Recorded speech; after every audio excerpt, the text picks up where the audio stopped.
nakita ka ata ni Danilo. Ha?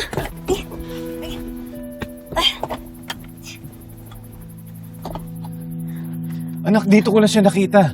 Kanina nakasilip sa atin. Tay, di ba? Tita Jade already told us that Nanay ran away with another man. Pero anak, dito ko siya nakita kanina eh. Tay, ano ba sa tingin mo? Pabalik pa sa atin si Nanay? Di ko alam. Siguro gusto niya magpaliwanag sa atin, sabihin kung ano yung nangyari sa kanya.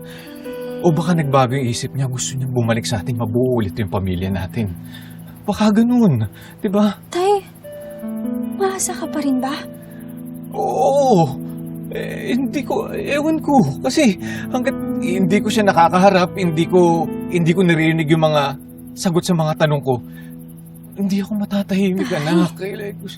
Tay, look around. Tingnan mo. May nakikita ka bang Nanay Emma? Ha? Wala, di ba?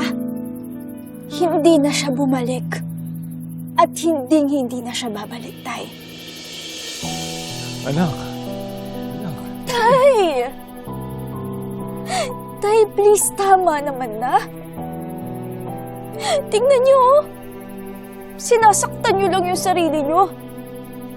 Sinasaktan niyo lang ako. Please, please, Tay. Gusto ko nang makalimutan si Nanay. Pero paano ko yun magagawa kung ayaw niyong bumitaw sa kanya?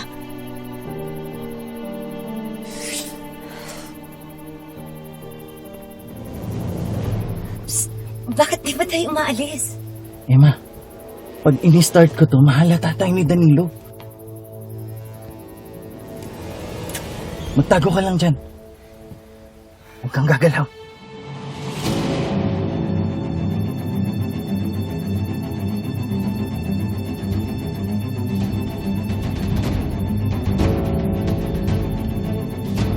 Sir?